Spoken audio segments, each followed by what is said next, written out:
Perkenalkan, nama saya Rizky Eko Indrianto dengan NIM 2017-04-30193. Pertama, di sini saya akan menjelaskan tentang konsep mobilitas penduduk dan migrasi penduduk.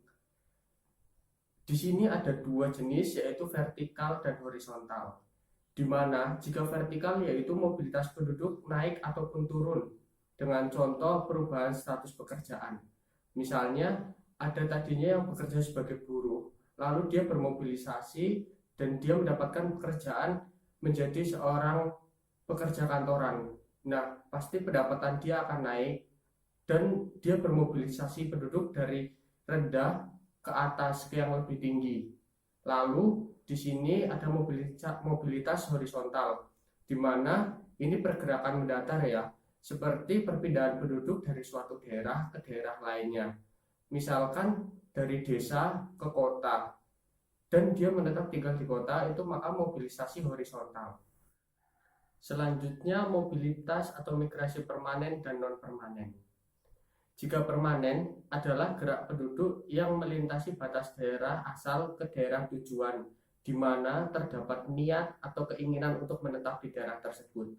Contohnya, semisal ada dari penduduk desa, dia ingin mengadukan nasib di Jakarta dan menetap di Jakarta, maka itu termasuk mobilitas permanen.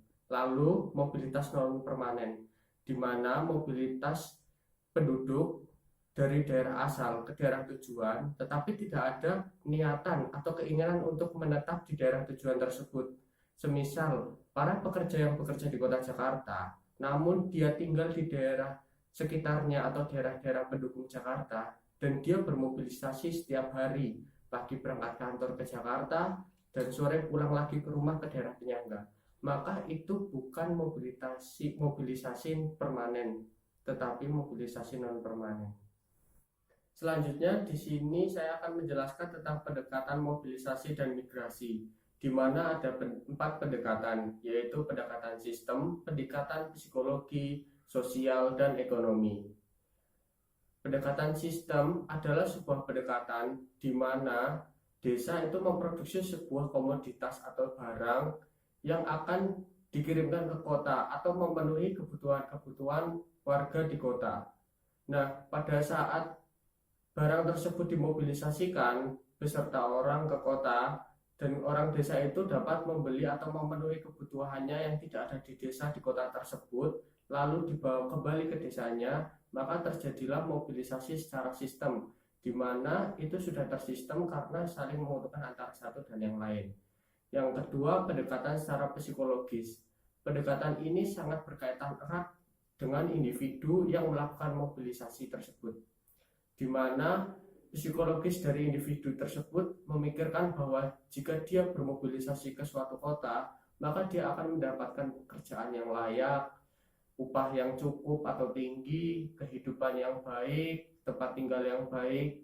Tetapi itu masih berada di mindsetnya dia, dan dia mencoba memobilisasikan dirinya ke kota.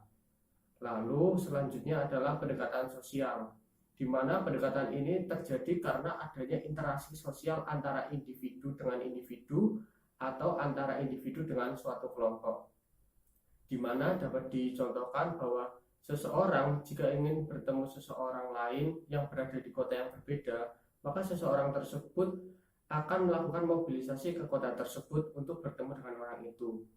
Atau orang tersebut ingin menjadi suatu anggota atau diundang untuk menjadi suatu anggota di sebuah kota, maka orang tersebut akan memobilisasikan dirinya ke kota tersebut untuk bergabung ke suatu kelompok tersebut. Lalu pendekatan ekonomi, di mana di sini pendekatan ekonomi bahwa kota itu menyediakan lapangan kerja yang lebih baik, pendapatan yang lebih tinggi, kehidupan yang lebih layak daripada di desa.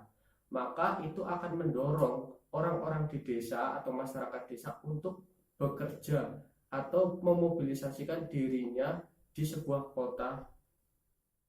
Saya akan menjelaskan tentang model ekonomi menurut para ahli.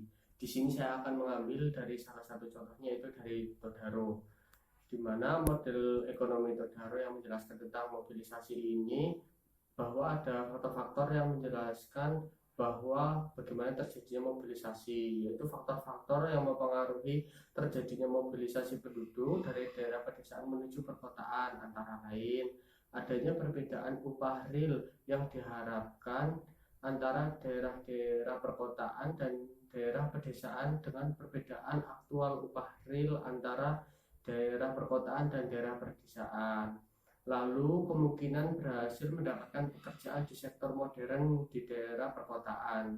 Kemungkinan berhasil mendapatkan pekerjaan di daerah perkotaan berbanding lurus dengan kesempatan kerja yang ada.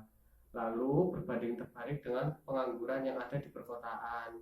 Jadi kemungkinan mendapatkan pekerjaan di perkotaan itu lebih banyak daripada di desa.